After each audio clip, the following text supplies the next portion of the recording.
Hello friends, அஸ்ஸலாமு அலைக்கும். Welcome to taste of Trichy. எல்லோரும் நல்லா இருக்கீங்களா?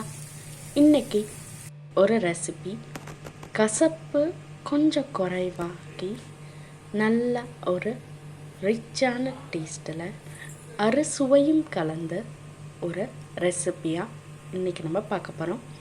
அது என்ன ரெசிபி, எப்படி செய்யலான்னு பார்க்குறதுக்கு முன்னாடி நம்ம சேனலை ஃபர்ஸ்ட் டைம் பார்க்குறீங்கன்னா ப்ளீஸ் சப்ஸ்கிரைப் பண்ணி கூடவே பக்கத்தில் இருக்க பெல் பட்டனையும் கிளிக் பண்ணிக்கோங்க. இப்போது ஒரு கடாய் எடுத்துக்கோங்க. அதில் 3 டேபிள் ஸ்பூன் போல் தேங்காய் எண்ணெய் ஆட் பண்ணிக்கோங்க. 1 டீஸ்பூன் கடுகு உளுந்து, 1 டீஸ்பூன் சோம்பு, குட்டி குட்டியாக கட் பண்ண பாவக்காய் ஆட் பண்ணிக்கோங்க. கூடவே கொஞ்சம் உப்பு சேர்த்து நல்லா ஆயில்லையே ஃப்ரை பண்ணுங்கள். மூடி போட்டு மூடி நல்லா குக் பண்ண விடுங்க. மூடி போட்டு மூடி குக் பண்ணாலும் அப்பப்போ நடுவில் திறந்து கிண்டி விட்டுக்கோங்க. இந்த பாவக்காயில் இருக்கிற சீட்ஸ் எல்லாம் ரிமூவ் பண்ணிவிட்டு குட்டி குட்டியாக இந்த மாதிரி கட் பண்ணி இதே மாதிரி ஆயிலில் நல்லா ஃப்ரை பண்ணிக்கோங்க. ஆயிலில் நல்லா ஃப்ரை பண்ணதுக்கப்புறம் ஒரு 2 டீஸ்பூன் காஷ்மீரி மிளகாய்த்தூள் சேர்த்து மறுபடியும் ஆயிலில் நல்லா ஃப்ரை பண்ணுங்கள்.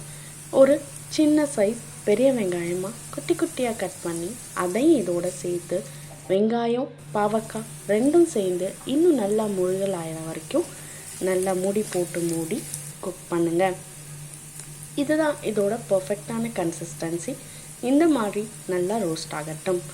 இப்போது 1/4 டீஸ்பூன் போல் மஞ்சள்தூள், மல்லித்தூள் 1 ஸ்பூன், இந்த மாதிரி சின்ன சைஸ் புளியை தண்ணியில் ஊற வச்சு அதோட ஜூஸை இதில் ஆட் பண்ணிக்கலாம். இப்போது எல்லாத்தையும் சேர்த்து ஒரு மிக்ஸ் கொடுங்க.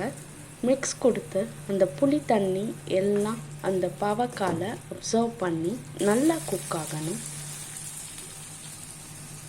இப்போது ஒரு 2 டீஸ்பூன் போல் நல்லெண்ணெய் ஆட் பண்ணி திரும்ப மூடி போட்டு மூடி குக் பண்ணுங்கள். இப்போ பாருங்கள், ஒரு 5 நிமிஷத்துக்கு அப்புறம் நல்லா நம்ம ஊற்றின அந்த ஆயில் எல்லாம் செப்பரேட் ஆகி பிரிஞ்சு வந்திருக்கு. நல்லாவே குக் ஆகிருக்கு. இப்போது ஒரு சின்ன சைஸ் வெல்லத்தை இதில் ஆட் பண்ணிக்கலாம். லாஸ்ட்டில் இந்த மாதிரி வெல்லம் ஆட் பண்ணுறதால இனிப்பு, புளிப்பு, காரம், கசப்பு, உவர்ப்பு, துவர்ப்பு எல்லா அறுசுவையும் சேர்ந்து நல்லா நம்மளுக்கு டேஸ்ட் கொடுக்கும்.